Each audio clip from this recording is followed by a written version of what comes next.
السلام علیکم ورحمۃ اللہ وبرکاتہ۔ ناظرین کرام، الخیر ٹیسٹ سی جی ایم چینل میں آپ تمام کا خیر مقدم ہے، اور آج کی ہماری گفتگو کا عنوان ہے اسلامی کیلنڈر۔ میرے عزیز دوستو بزرگوں، آج معاشرے کے اکثر و بیشتر لوگوں میں انگریزی کی تاریخ تو بہت مشہور و معروف ہے، مگر اسلامی تاریخ سے ناواقف ہے۔ اس لیے ہم نے سوچا کہ کچھ باتیں اسلامی تاریخ کے تعلق سے بھی پیش کر دوں، اور اسلامی سال کب سے شروع ہوتا ہے اس کے تعلق سے کچھ باتیں آپ کے سامنے پیش کرنے کی جرات حاصل کرتا ہوں۔ دعا فرمائیں، آخر تک سنیں اور دوسروں تک پہنچانے کی کوشش کریں۔ نبی کریم صلی اللہ علیہ وسلم نے جب مکۃ المکرمہ سے مدینۃ المنورہ کی طرف ہجرت کی تھی، اس وقت سے لے کر اب تک 1443 سال ختم ہونے جا رہے ہیں۔ ابھی کچھ ہی دنوں کے اندر ختم ہوں گا، اور 1444واں سال شروع ہونے جا رہا ہے۔ محرم الحرام اسلامی ہجری کا پہلا مہینہ ہے۔ کتنے ہی لوگ پڑھے ہوئے اور ان پڑھ، جنہیں اسلامی تاریخ کا علم ہی نہیں، ان سے اسلامی مہینوں کے نام اگر پوچھا جائے تو وہ بتا نہیں سکتے ہیں، بلکہ روزانہ کی اسلامی تاریخ بھی اگر پوچھا جائے تو وہ بھی نہیں بتلا پائیں گے۔ اس کے برخلاف انگریزی تاریخ اور مہینوں کے نام اگر ان سے پوچھا جائے تو ہر کس و ناکس، چھوٹا بڑا، جوان بوڑھا، سب کسی بھی دن کسی سے بھی پوچھ لیں تو فوراً وہ تاریخ مہینہ بتا دیتے ہیں، مگر اسلامی تاریخ کی بنیاد ہجرت کے بارے میں کچھ بتا نہیں سکتے ہیں۔ اسلامی کیلنڈر پیغمبر اسلام صلی اللہ علیہ وسلم کے واقع ہجرت کی طرف اس کی نسبت ہے۔ چنانچہ علامہ شبلی نعمانی رحمت اللہ علیہ الفاروق میں لکھتے ہیں، 21 ہجری میں حضرت عمر رضی اللہ تعالیٰ عنہ کے سامنے ایک تحریر پیش ہوئی جس پر صرف شعبان کا لفظ لکھا تھا۔ حضرت عمر رضی اللہ تعالیٰ عنہ نے پوچھا، کہا کہ یہ کیوں کر معلوم ہو کہ گزشتہ شعبان مراد ہے یا موجودہ شعبان مراد ہے؟ اس وقت مجلس شورا طلب کی گئی اور اسلامی تاریخ کے مختلف پہلو پر بحث ہوئے، جن میں ایک بنیادی پہلو یہ بھی تھا کہ کون سے واقعے سے اسلامی سن کا آغاز ہو۔ حضرت علی رضی اللہ تعالیٰ عنہ نے اپنی رائے پیش کی، ہجرت نبوی صلی اللہ علیہ وسلم کی، اور اس پر سب کا اتفاق ہو گیا۔ مزید تفصیل یہ ہے کہ اکابر صحابہ کرام کی طرف سے اس سلسلے میں 4 قسم کی رائے سامنے آئی۔ ایک جماعت نے مشورہ دیا کہ حضور صلی اللہ علیہ وسلم کی ولادت باسعادت کے سال سے اسلامی سال کا آغاز ہو۔ ایک اور جماعت نے رجب کے مہینے کا مشورہ دیا۔ ایک اور جماعت نے رمضان کے مہینے کا مشورہ دیا۔ جبکہ چوتھی جماعت کا یہ خیال تھا کہ آپ صلی اللہ علیہ وسلم کی سال وفات سے اسلامی سال کی ابتدا کی جائے، شروعات کی جائے۔ یہ چار قسم کی رائے اور مشورے امیر المؤمنین عمر فاروق رضی اللہ تعالیٰ عنہ کے ذریعے بلائے گئی مجلس شورا میں پیش کیے گئے۔ ان آراء میں سے کسی ایک کے انتخاب اور اس کو حتمی شکل دینے کے لیے صحابہ کرام کے درمیان بحث و مباحثہ ہوا۔ غور و خوض کے بعد فاروق اعظم رضی اللہ تعالیٰ عنہ نے یہ فیصلہ صادر فرما دیا کہ ولادت یا نبوت کی تاریخ اور دنوں میں اختلاف کے باعث ولادت یا نبوت سے اسلامی سال کے آغاز کرنے میں اختلاف پیدا ہو سکتا ہے، اور وفات نبوی صلی اللہ علیہ وسلم سے اسلامی سال کی ابتدا کرنا اس لیے مناسب نہیں کہ وفات نبوی صلی اللہ علیہ وسلم کا سال اسلام اور مسلمانوں کے لیے رنج و غم اور صدمے کا سال ہے۔ اس لیے ہجرت سے اسلامی سال کا آغاز کرنا زیادہ مناسب ہے، کیونکہ ہجرت نے حق و باطل کے درمیان واضح امتیاز پیدا کرتا ہے۔ اسی سال سے نبی کریم صلی اللہ علیہ وسلم اور حضرات صحابہ کرام رضی اللہ تعالی عنہم اجمعین امن و سکون کے ساتھ بلا خوف و قطر پروردگار عالم کی عبادت کرنے لگے، اور اسی سال مسجد نبوی کی بنیاد بھی رکھی گئی، جو دراصل دین اسلام کی نشر و اشاعت کا مرکز تھی۔ رحمت للعالمین نامی کتاب میں ہے، اسلام میں سن ہجرت کا استعمال حضرت عمر فاروق رضی اللہ تعالیٰ عنہ کی خلافت میں جاری ہوا۔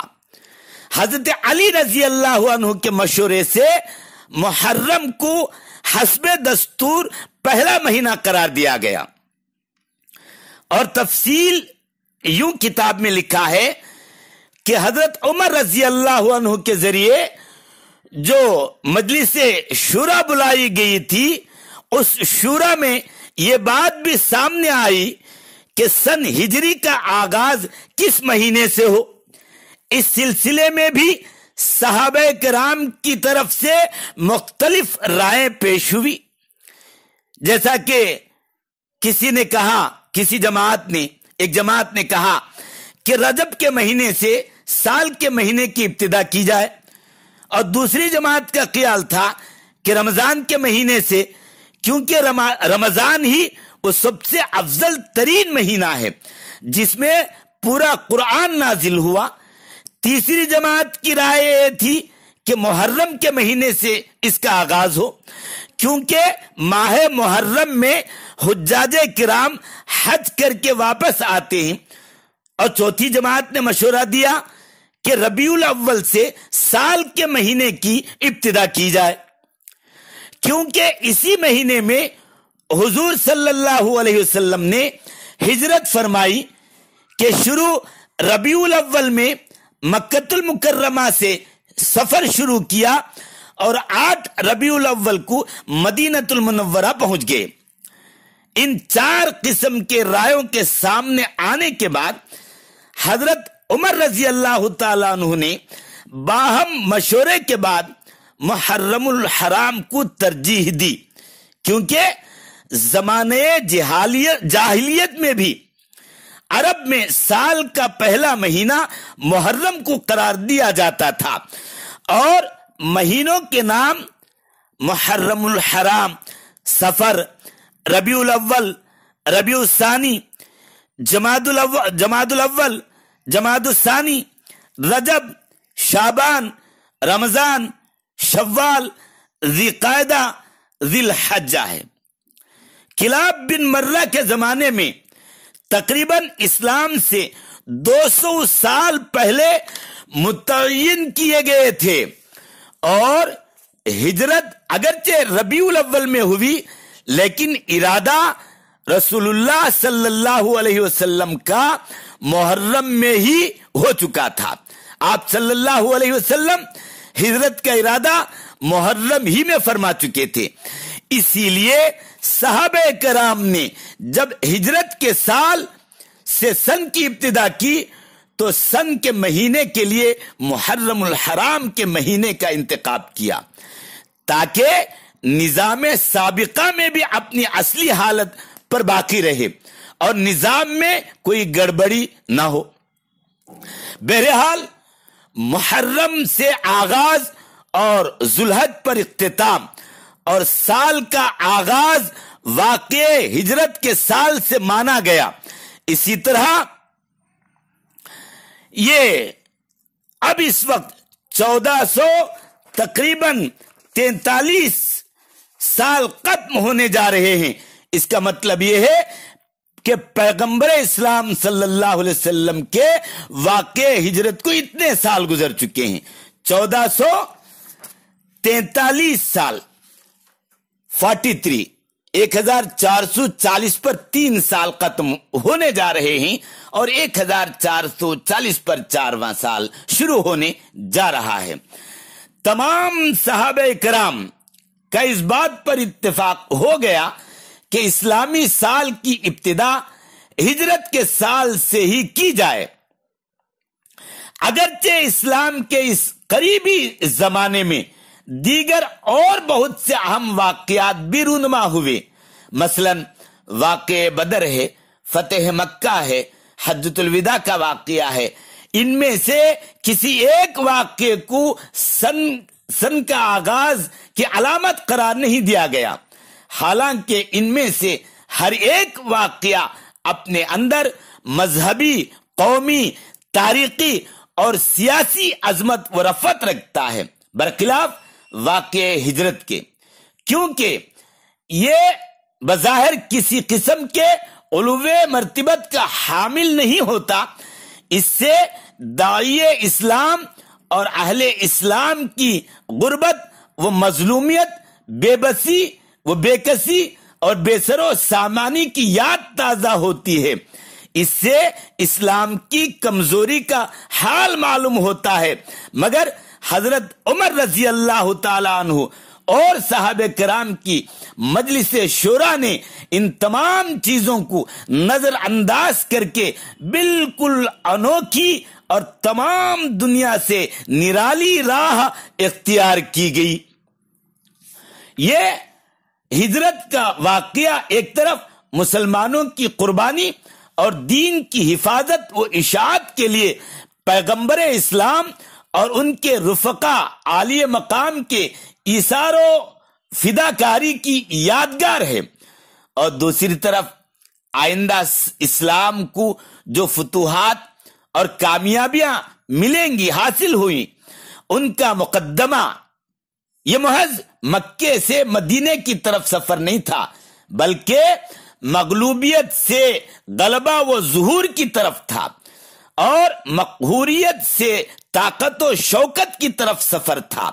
بظاہر مسلمانوں پر زمین تنگ ہو رہی تھی، لیکن خدا نے اسی تنگی میں آفاق کی وسعت کو سمو رکھا تھا۔ یہ واقعہ نا امیدیوں میں امید کی کرن سے روشناس کرتا ہے، اور حوصلہ شکن حالات میں امید و حوصلے کا چراغ جلاتا ہے، اور اس بات کو بھی یاد دلاتا ہے کہ کیسی کیسی قربانیوں اور جان نثاریوں سے خدا کے اس دین کو سربلند کیا گیا ہے، اور کس قدر خون و لہو کے ذریعے حق و صداقت کے اس شجر توبہ کی آبیاری فرمائی گئی ہے۔ اسی لیے اس عظیم واقعے کو اسلامی تقویم کے لیے بنیاد بنا دیا گیا۔ تو اب معلوم ہوا کہ اسلامی تاریخ اور اسلامی سال کا پہلا مہینہ محرم سے شروع ہوتا ہے، اور اسلامی تاریخ ہجرت کے مہینے سے، ہجرت سے شروع ہوتی ہے، چنانچہ سن ہجری ہی لکھا جاتا ہے اور اسلامی سال کا پہلا مہینہ محرم ہے۔ اللہ پاک ہم سب کو اسلامی مہینوں کی اور تاریخ کی اور اسی طرح دنوں کی بھی ہمیں یادداشت رکھنے کی توفیق دے۔ دنوں میں جیسا کہ عربی ممالک میں کہا جاتا ہے یوم الجمعہ، یوم السبت، یوم الاحد، یوم الاثنین، یوم الثلاثاء، یوم الاربعاء، یوم الخمیس۔ اسی طریقے سے اب بعض علاقوں میں بولے اور لکھے بھی جاتے ہیں، جیسے جمعہ، شنبہ، یک شنبہ، دو شنبہ، سے شنبہ، چہار شنبہ، پن شنبہ۔ بہرحال ان دنوں کو اور تاریخ کو، مہینوں کو، اسلامی سال کے شروع مہینے کو یاد رکھا جائے تاکہ ہمیں اسلامی واقعات بھی ذہن میں رکھیں، اسلامی تاریخ بھی ہمارے ذہن میں رہتی ہے۔ اللہ پاک ہم سب کو عمل کی توفیق نصیب فرمائے، آمین۔ وآخر الدعوانا الحمدللہ رب العالمین۔ السلام علیکم ورحمۃ اللہ وبرکاتہ۔